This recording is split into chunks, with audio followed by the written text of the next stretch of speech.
Welcome, family. It's your king here. I go by Poetics. And thanks for tuning in to another episode of God, Growth Over Development, where we aim to raise your awareness and challenge your understanding.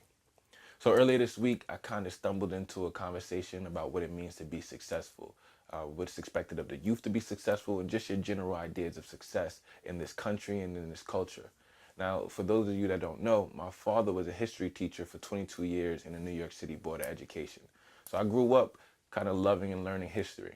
So whenever we start to talk about how things are or where we're supposed to be in this country, I always like to go and take it back to history so we could kind of learn how we got here, what different events, different legislations took place, so that to kind of create the culture that we live in now.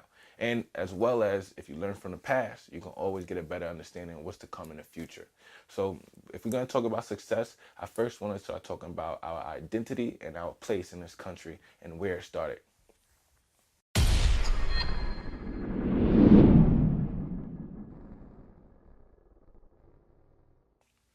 All right, so let's start off by going back in history for a little bit.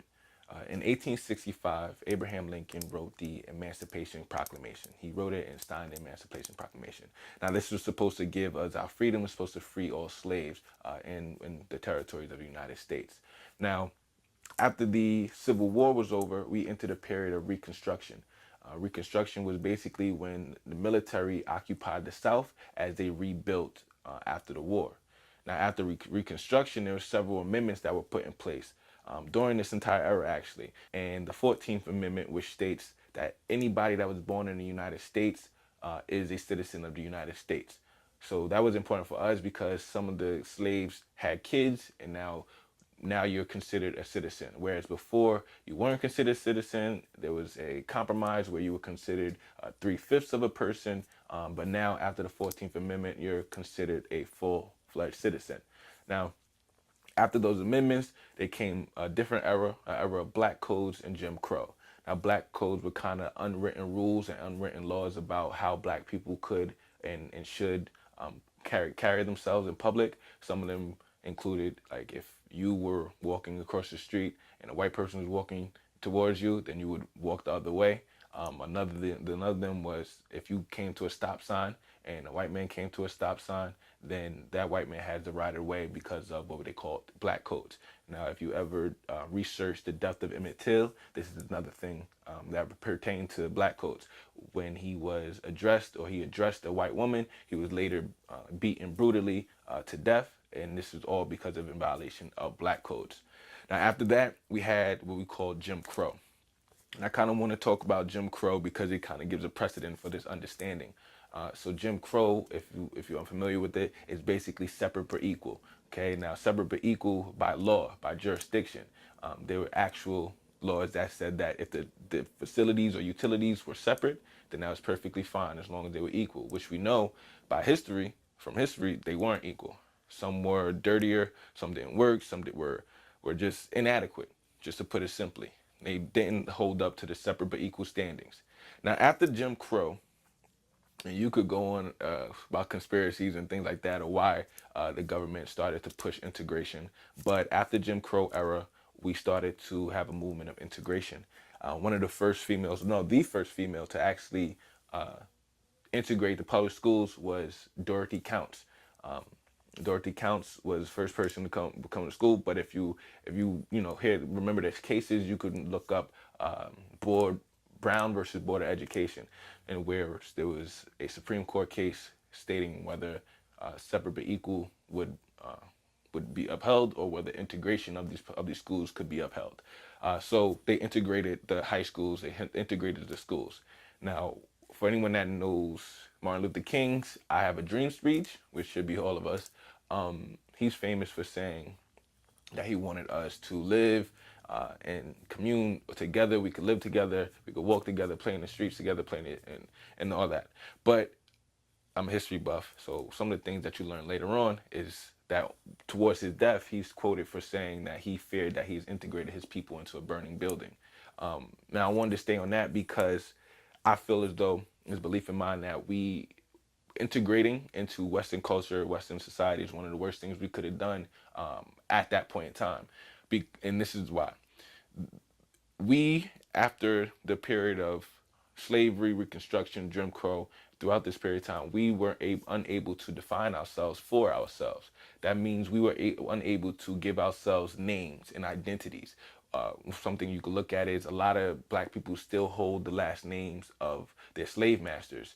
You got to think this was only about 3 or 4 generations ago. So we still have the same name as a lot of our slave masters. Where you see throughout history, there have been certain individuals that have taken that liberty and changed their name. One that that stands out to me is Stokely Carmichael, who renamed himself to Kwame Ture. And it's because of that. It's because there's power in being able to identify yourself and to name yourself. So that's one thing. Another thing is that we were unable to build for ourselves. We were unable to give ourselves proper identification and proper guidance in terms of building up what we talked about earlier, success. And just to go into that, we have not been able to institute our own education system. We have not been able to create our own industries in terms of economics. So if you go through our history, the railroad companies, the metal producing companies, a lot of the companies that built up the industries of the United States, we were held out of it. We kept out of it.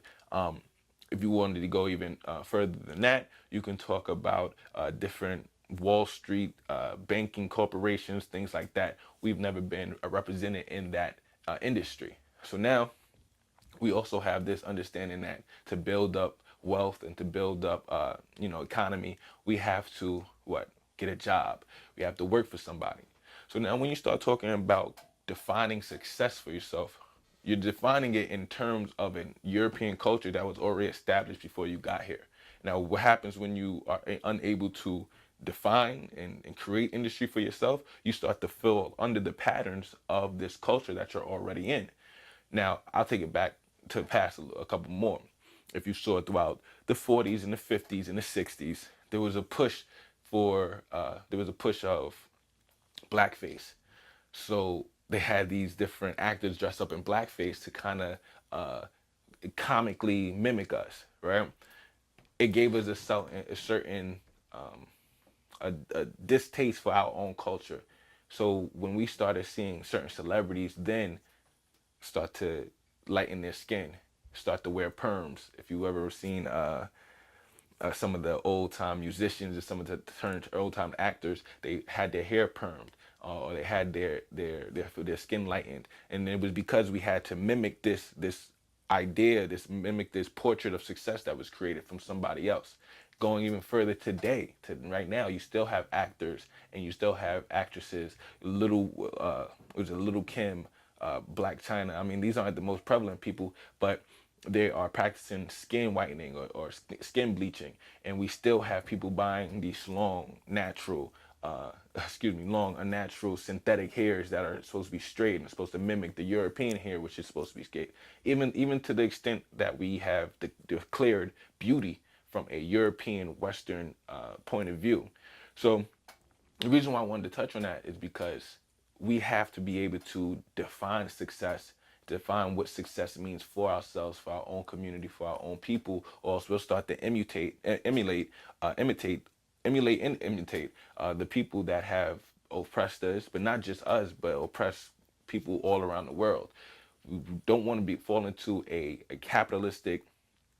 Well, let's start there right there.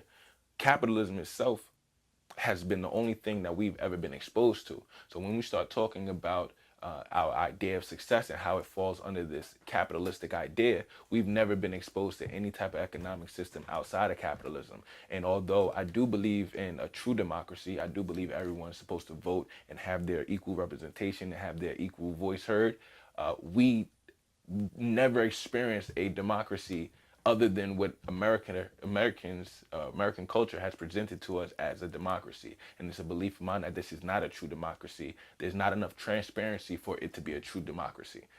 That's another episode for another day.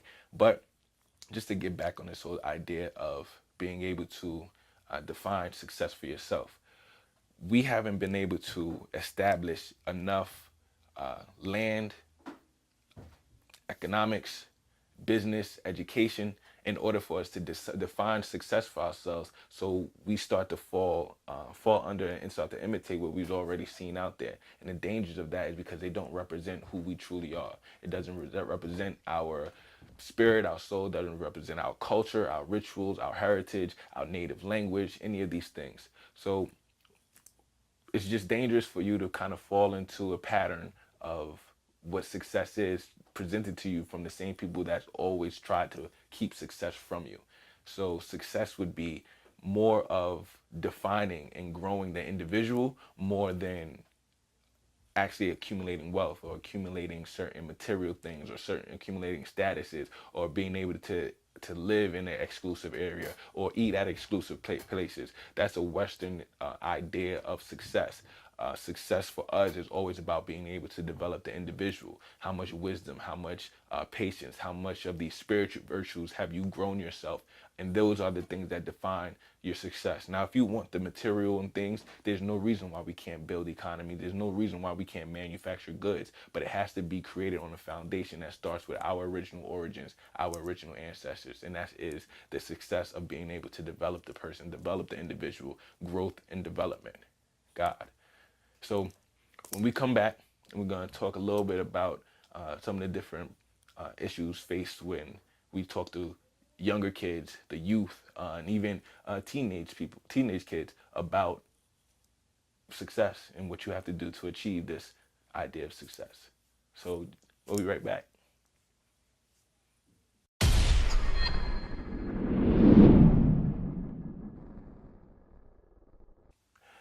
Hey, what's up, family? Thanks for tuning in to God, Growth Over Development. Now, before we get into this next subject, I want to say I love black women. I love my three older sisters. I love my mother. I love Black Girl Magic, Black Girl Rocks, all of that. I think black women are some of the strongest, most powerful, creative, ambitious women. But with that being said, I wanted to take time to talk about our black boys, our black youth, our black men. So we've been stereotyped with a lot of different, ideas, where liars, cheaters, we're undisciplined, we're disruptive, we are defiant, we are a bunch of different things. But no one really takes a closer look and sees the development of the black man throughout history. Now, I know that we've all gone through a lot of different things, a lot of different oppressions, basically, in our community.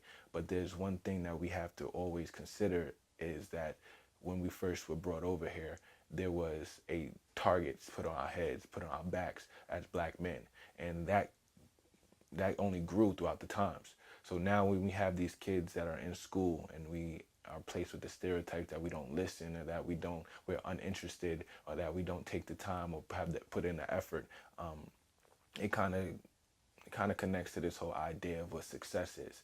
And so I wanted to talk about just the mission education of the black man for right now.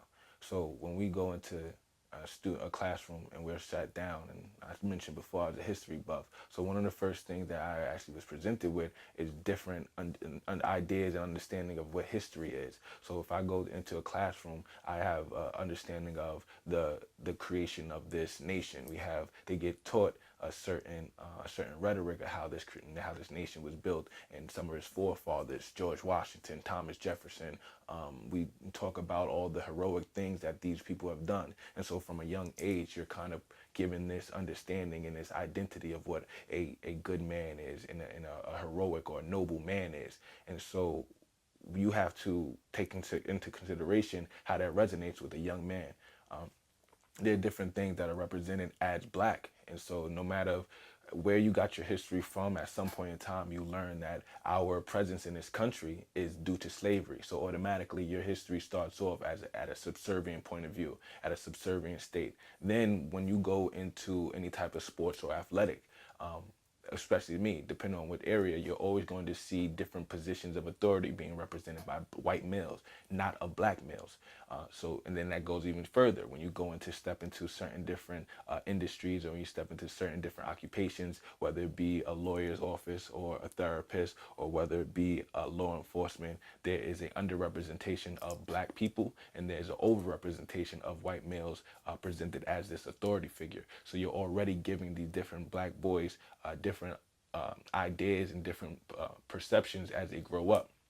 Now, the reason why this is so important, because when you're starting to teach someone in a different way, you have to take in consideration that they are conscious of the messages that are being passed on to them. So when you have a boy that keeps seeing these different white, authority figures throughout history, throughout all of their classes, even whether it be English and writing, you see them in a certain view, but when you go home, you already are faced with a reality that doesn't correlate between school and home. So I don't see any positive male role models, or I don't see any positive authority figures that look like me, or represented in politics, or things like that. So you're already going to be resistant of the education you get them, and that's not necessarily a bad thing, because our curriculum is programmed and conditioned to for programs and conditions you to accept a certain rhetoric and to accept a certain agenda.